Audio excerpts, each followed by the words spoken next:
that the fountainhead of the ancient Christian ethic was here.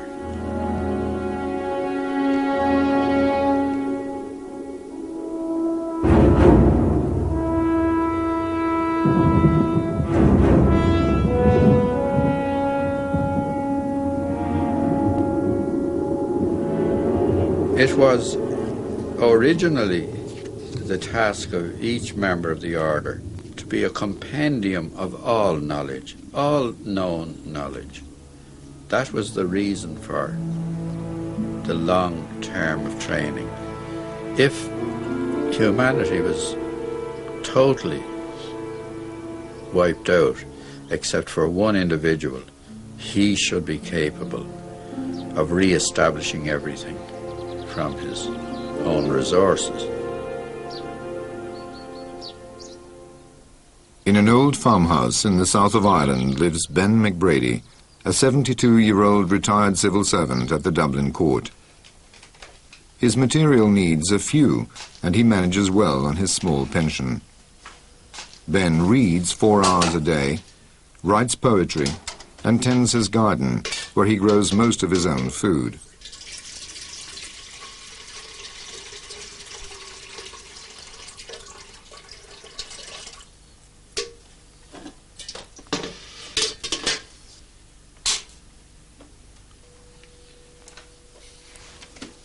His friends call him the Druid. Many of his ancestors were Druids, but at the same time belonged to a secret order, of which Ben may be the last member.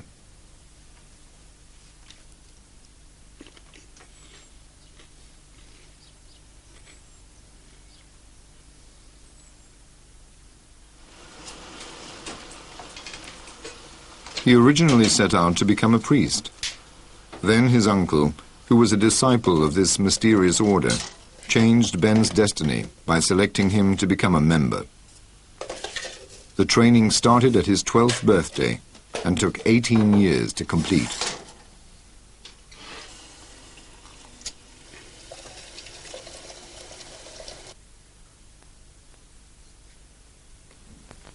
He had to develop all sorts of manual skills, in addition to studying history, law, philosophy, and poetry at Trinity College.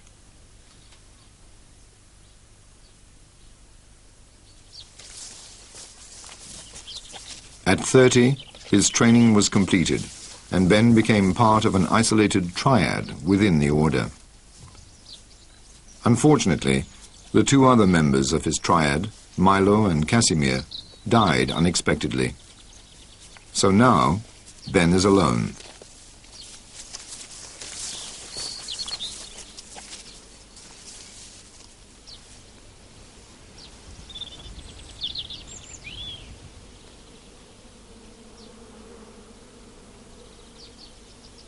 Since he has had no contact with the order for many years now, he believes that no other members are alive today.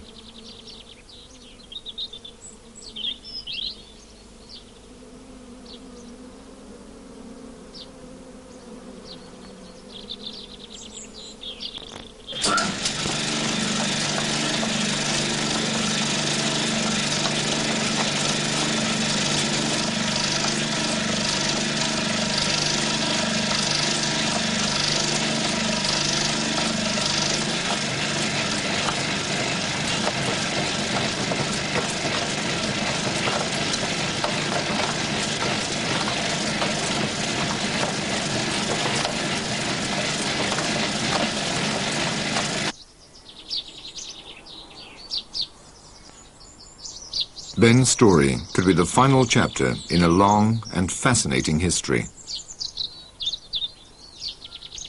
With Ben McBrady, a tradition which has existed for 3,000 years may disappear.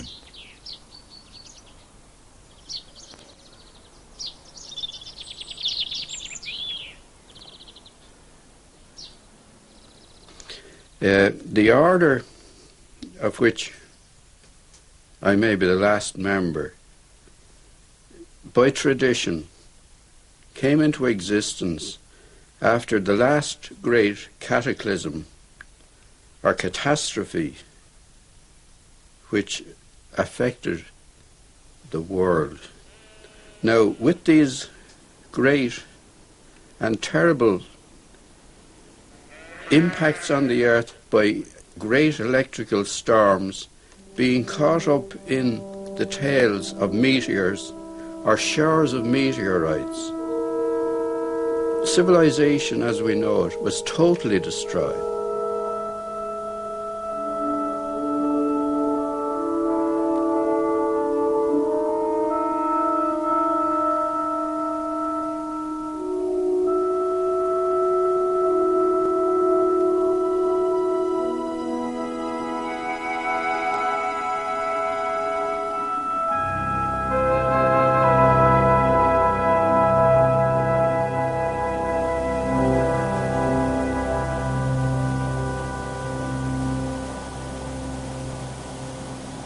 All knowledge came within the ambit of the order, but they were particularly concerned with astronomy because they had experienced so many very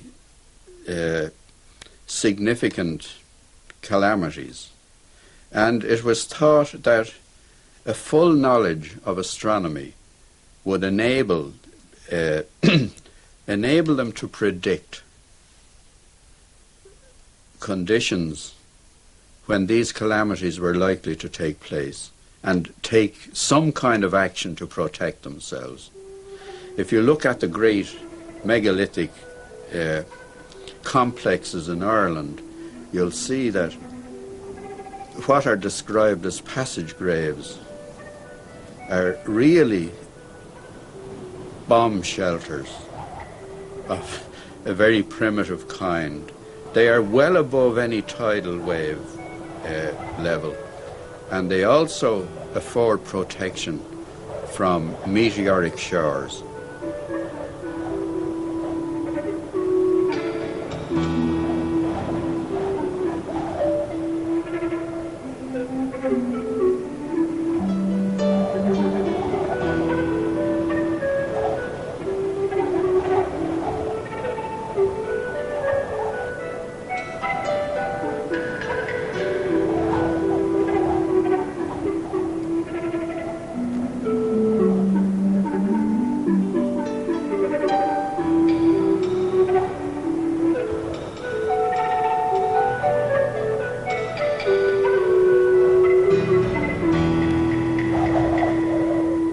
These shelters from aerial bombardment are very common, and they're well known. But what are not so well known, well, they are to archaeologists, but everywhere in the country you get souterrains, which are underground stone chambers. The archaeologists say, without any evidence, that they were stores for grain, mainly. But no grain remains have been found in any of the souterrains of significance which would indicate that that was their primary function. They also served as shelters. They would shelter from outside conditions, and most of them would be well above sea level too, but not as high as the great megalithic ones. It would seem that the very complex ones, the very big ones, such as we get at Carrowkeel and Carrowmore in Sligo, were special ones, like Hitler's bunker, very well preserved, but they would be for special people, presumably for the telepaths. Every great civilization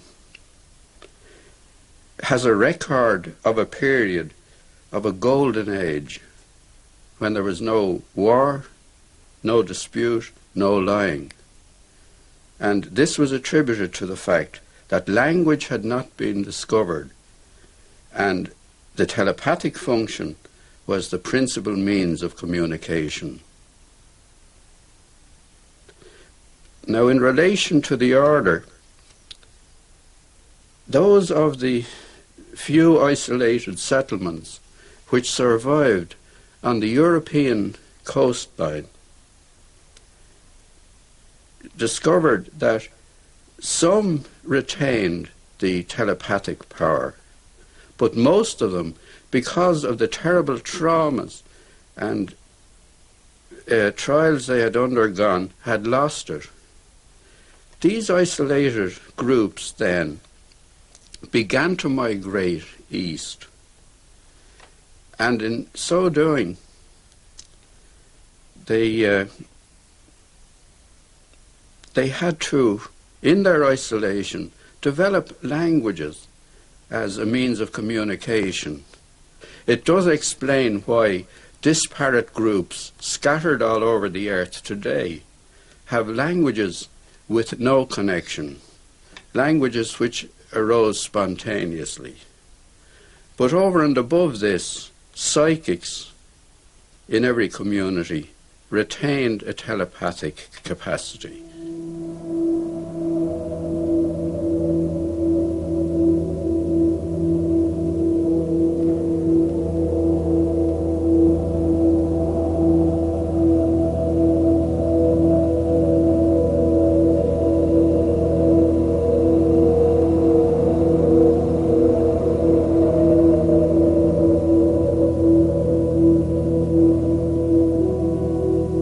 Members of the groups who emigrated east returned to the west. The last people to settle down ended up in Ireland.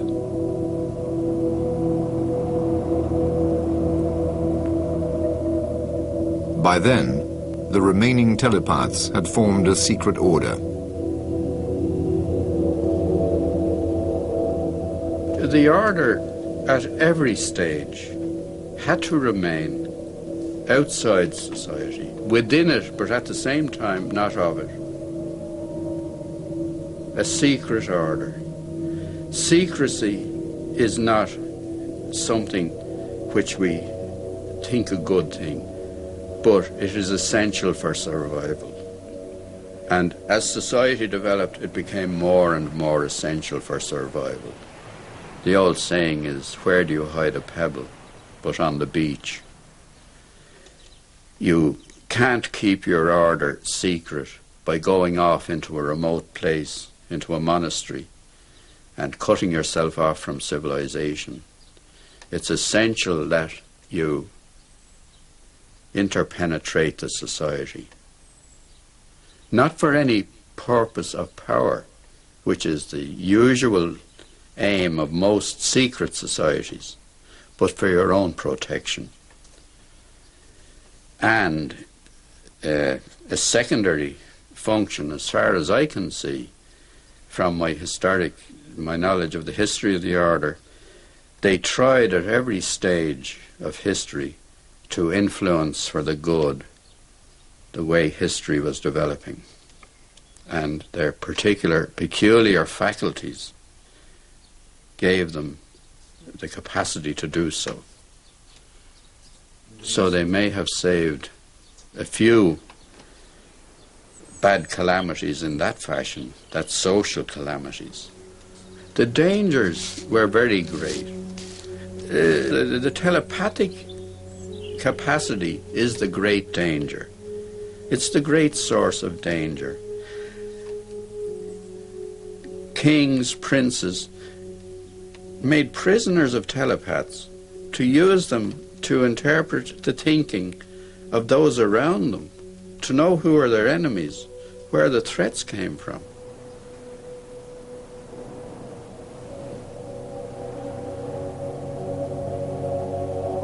When members of the order first came to Ireland, they found that a mighty Druidic organization existed there. Members of the order were Druids. They infiltrated the Druidic organization, which was a highly complex one, and slightly, well, not slightly, but considerably different in Ireland from the continental Druids who are described by Caesar in his De Bello Gallicus. the Gaelic Wars.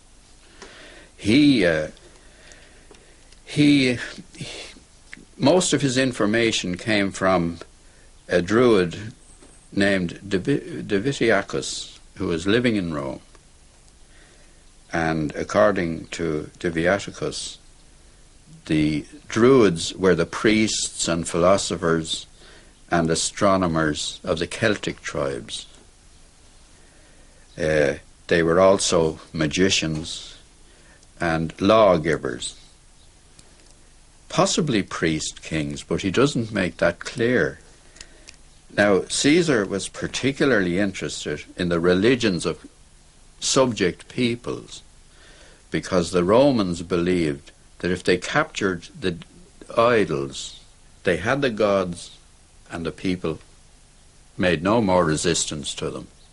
That was one of their techniques of conquering and ruling. It served both purposes. Now, the Druids, according to Caesar, there have been doubts thrown on whether this Divitiacus existed or not. But according to Caesar, these Druids had a great annual ceremony in which they had sacrifices.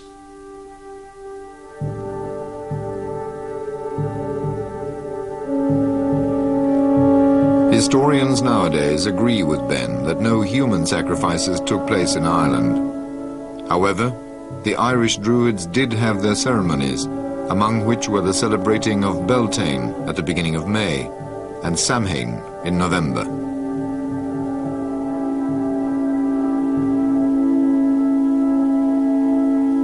Now, these ceremonies were carried out usually in oak groves.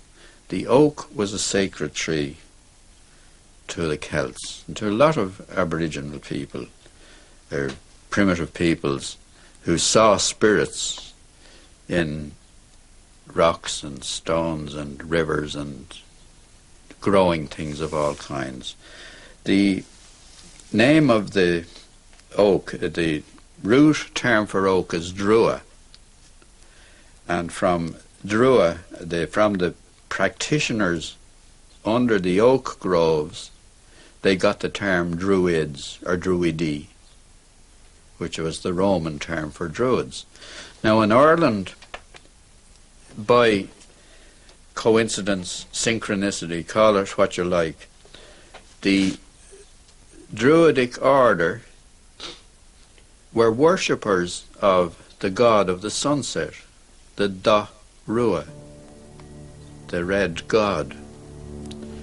And a priest of that order would be called a Chela Da Rua, a servant of the red god. And with a very common thing that happens with language nowadays, we drop the first term. We drop the substantive for the adjective. That process has continued all through time in language. So Chela Da Rua became Da Rua, and Da Rua became Drua or Druid. So that's how the confusion arises between the Druids of Ireland, the Druids of the continent. They have the same name, but for different reasons.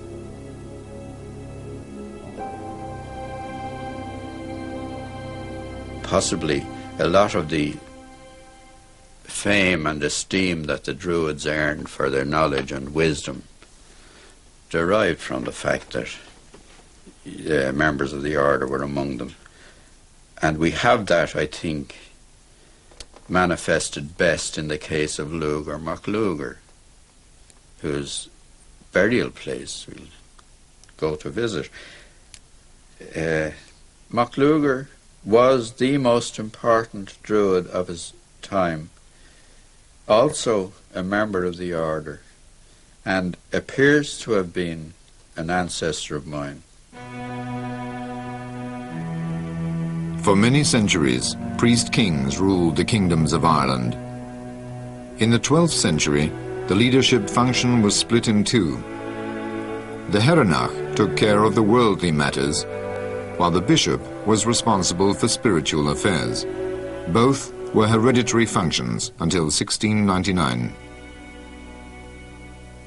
The genealogies have been manipulated by early Christian historians to suit their own ends. But I am connected with the diocese of the Two Kilmores. A Herenach of the Two Kilmores could only come from the one bloodline, which is mine. And MacLugair is the ancestor of the earliest recorded Herenach of the Two Kilmores. He is the one who is named as the ancestor of nearly the whole pantheon of early Irish saints.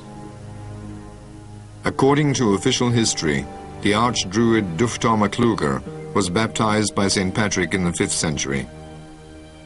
Duftan was the son of Lugar MacLugair. The same Lugar MacLugair was the father of St. Bridget. If we go to the early history of Christianity in this country, the traditional view is that St. Patrick came here as a captive in the 5th century. But by our tradition is that if ever he existed, he came here in the 2nd century. Thomas Carlyle, the great English writer, historian, he was told once that there were 30,000 words written to prove that St. Patrick came to Ireland. And he said that there are just as many lies.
There's a great corpus of written material about St. Patrick and early Christianity in Ireland.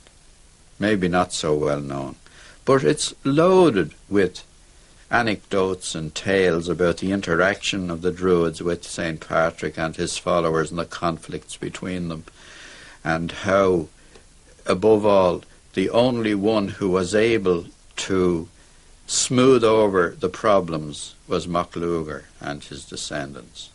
And MacLugair is in the annals, which are definitive, but were altered to suit.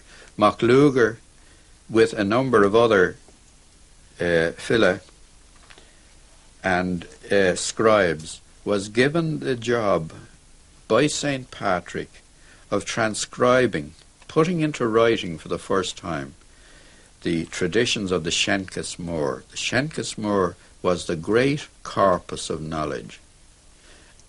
It's well known to modern scholars that the genealogies were meddled with. The lists of the kings were meddled with to fit in with a time scale that was wrong, and to phase out the pagan influence, which was still there, to endeavour to phase it out. So our annals start with the year 432. or written annals, which is the year in which St. Patrick is claimed to have arrived. And to me, I can see MacLugair as one of these great characters who emerge in a few generations and totally transform the character of a society. It has happened. But because of the conflicts between paganism, Christianity, he is written out of history, ultimately. I look on him as the inventor of Christianity after St. Paul. St. Paul invented the Roman Christianity. MacLugair and his group were the philosophers who laid out the main tenets of pure Christianity.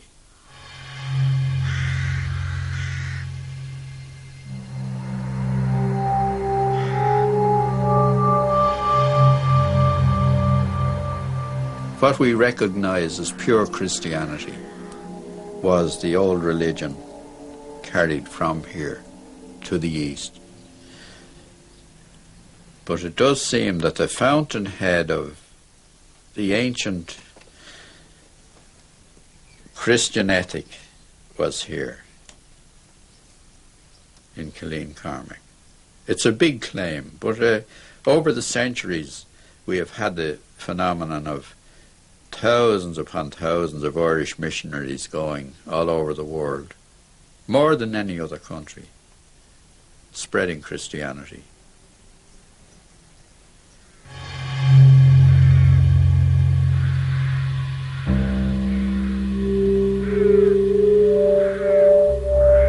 Killeen Cormac is the burial place of Lugar MacLugair and his son Duftá MacLugair.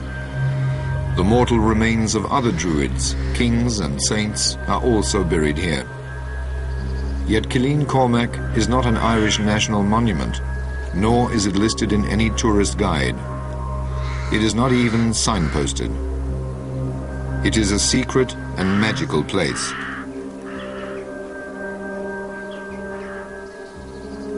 MacLugair and his antecedents and his successors lived in an area called Kennel Lugar in County Kildare, which in ancient times was a great marsh.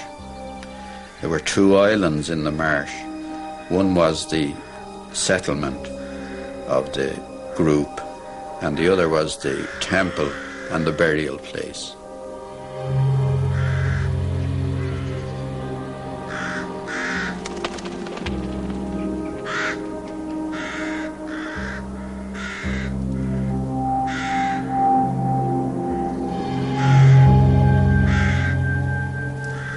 The ancient stones there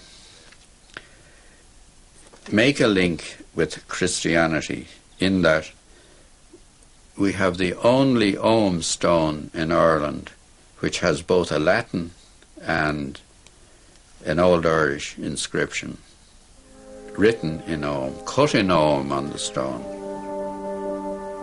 Ogham is not a language but an alphabet. The inscription on the stone reads, "For true Druids."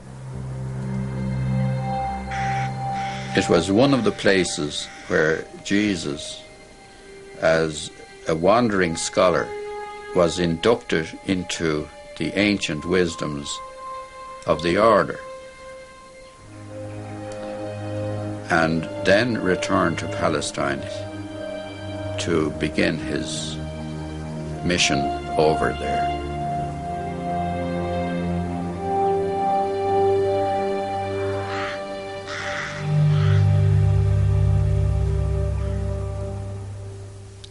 And up to the last century, a place was pointed out as the Jew's house. It didn't mean that that was simply where Jesus stayed, but that was where Jewish scholars were located. Scholars came from all over the world to ancient Ireland, and that drift continued well into medieval times.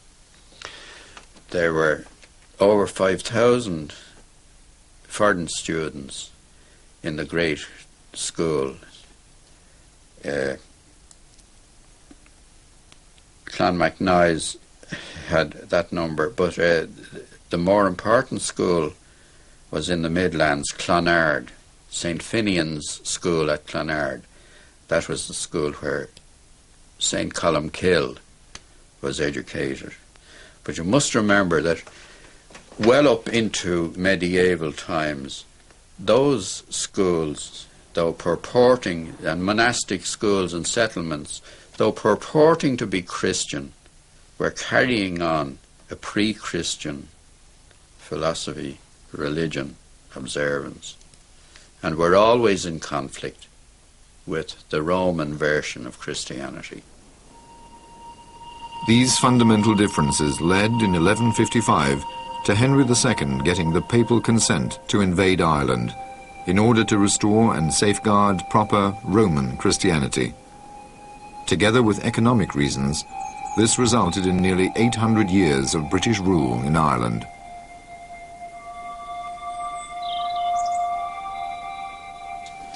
The real explanation, I suppose, is that paganism, or pre-Christian Christianity, was so well rooted here that they wouldn't allow any new form of it to come in. That's Roman Christianity. That we still carried on the ancient philosophies and beliefs, and some of the solar worship which was absorbed into Christianity. If we see we can't see the very early churches, but the earliest we have clearly are just small temples for solar worship. And you see it in Glendalough too, the earliest churches. They simply allow a ray of light to come in to illuminate the altar and the sacred vessels and transform. That's the transubstantiation, the changing of the energy of light into the liquid which goes into your body. That seems to be central to all religious practices. It's the core of religious belief. The monstrance, in fact, is a vestigial relic of sun worship used in Christian churches. It is a manifest sun. It has a central part, the rays radiating from it, and they put the sacred wafer in the middle after consecration.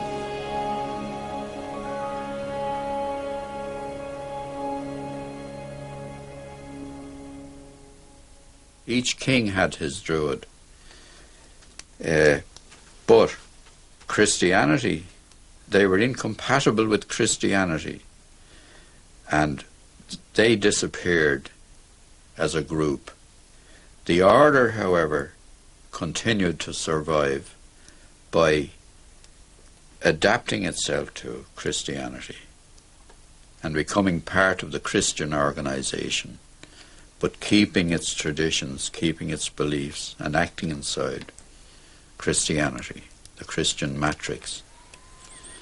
And that wasn't simply in Ireland, but all over Europe.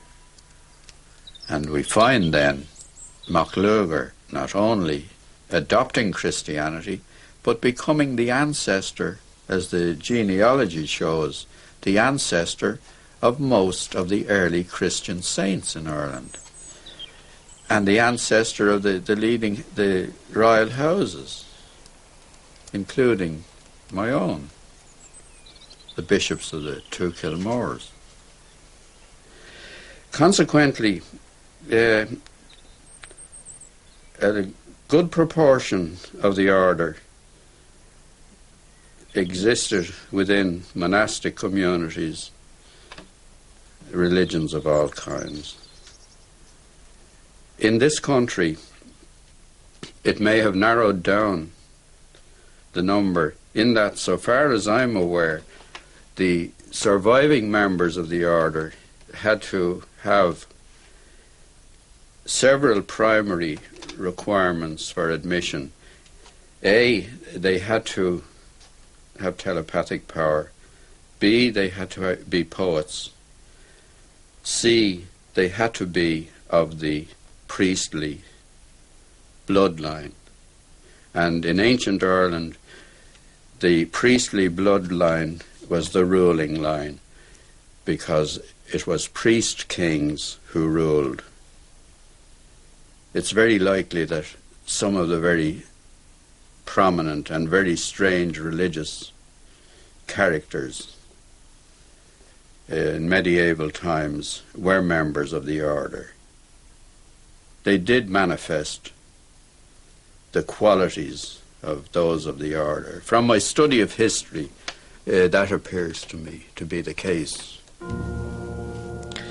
From the 6th to on up into the 9th century, there were missionaries, Irish missionaries were keeping in contact with the continent and founding monasteries all over Europe.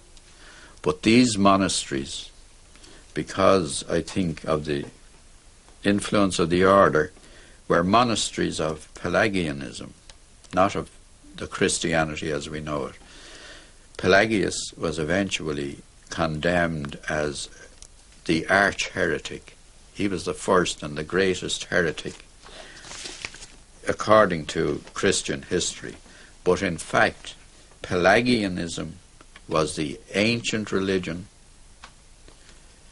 which Christ brought back, which was, I think, altered by the Romans, by St. Paul particularly, to suit the Roman imperium, so that the Catholic religion, Catholic apostolic religion, became the new Roman Empire in the 5th century after the breakup, the so-called breakup of the Roman Empire.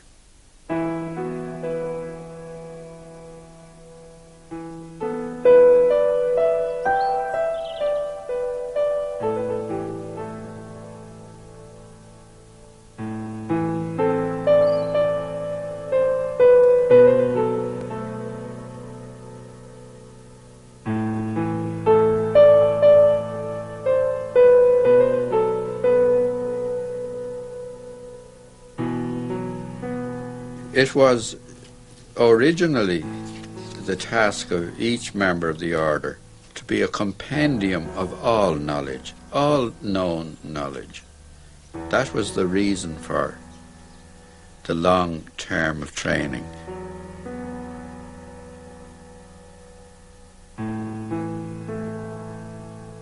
If humanity was totally wiped out, except for one individual, he should be capable of re-establishing everything from his own resources.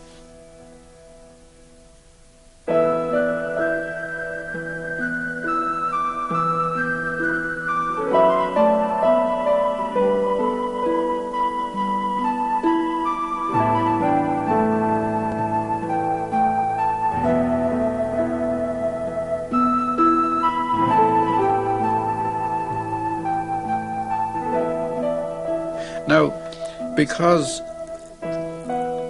in the last 2 centuries, because of the exponential increase in knowledge and techniques and skills, medicine, everything, it wouldn't be within the compass of a single human mind, or you wouldn't have the time to train someone to encompass everything.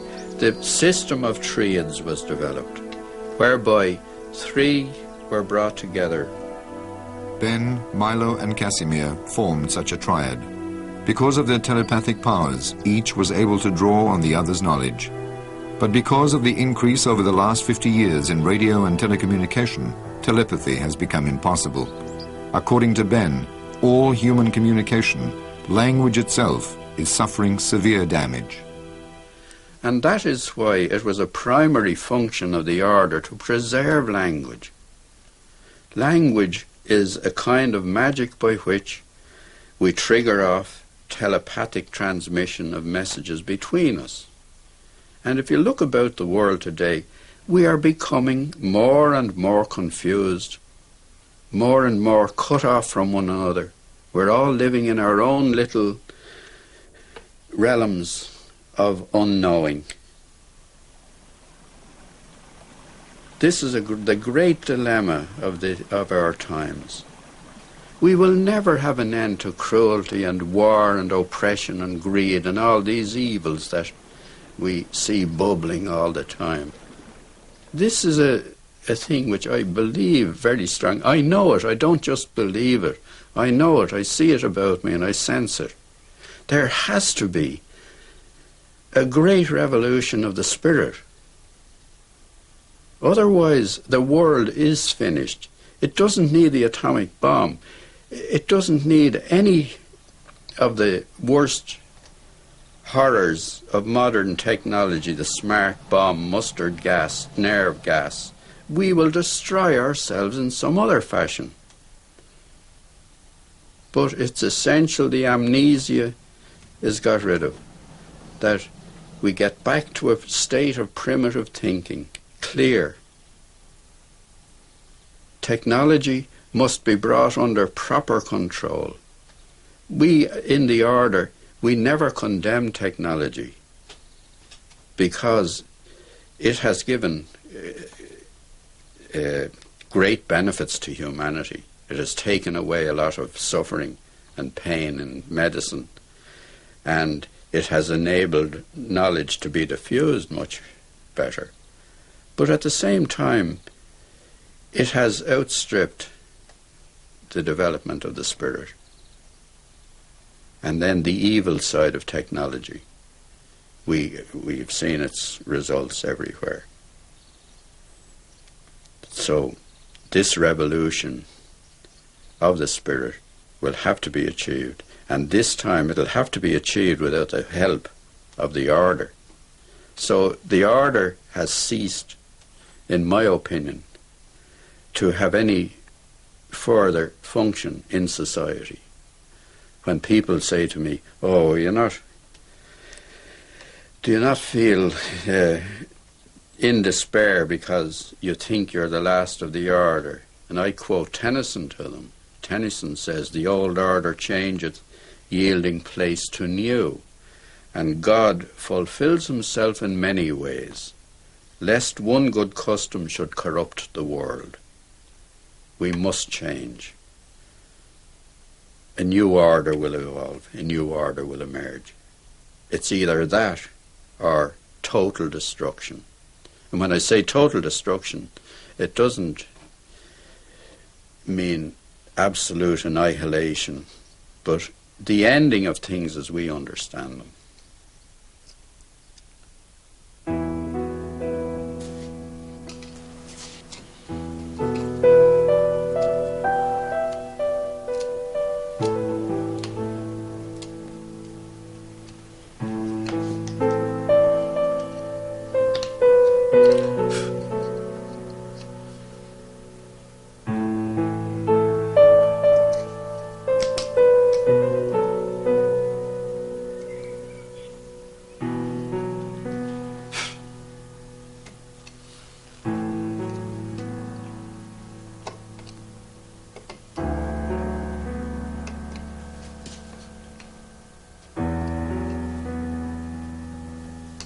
The fundamental training of the Order was to achieve balance, not to discard new knowledge, not to discard old knowledge.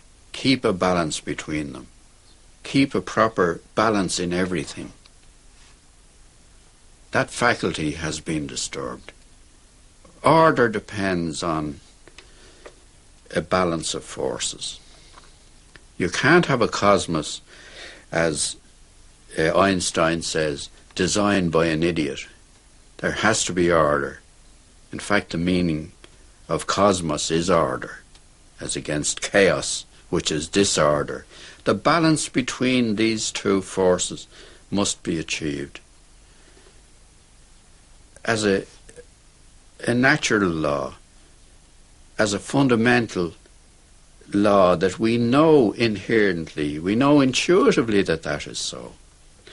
I've been told this very often, and I said it myself, that if you had scoured the world for the most unsuitable candidate to be a member of the order, I was that person. So far as my mental attitudes and general disposition are concerned, that I always had within me A, an inborn skepticism, and B, a sense of the ludicrous, which made me look on all rituals and practices as being games playing, and a carryover of other childish attitudes into adult life. I enjoyed it and still do.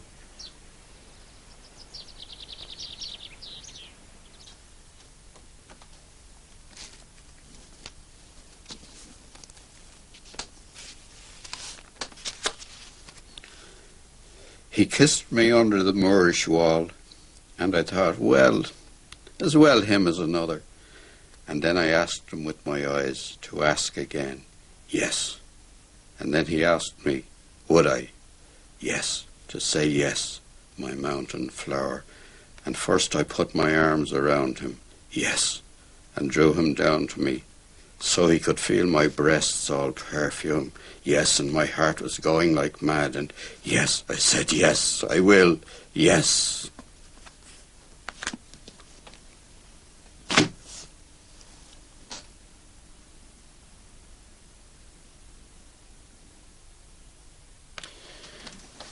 The way I look at life is what distinguishes, say, great writers like Joyce from others is that they are yea-sayers to life. The last sentence in Ulysses is yes, yes, yes.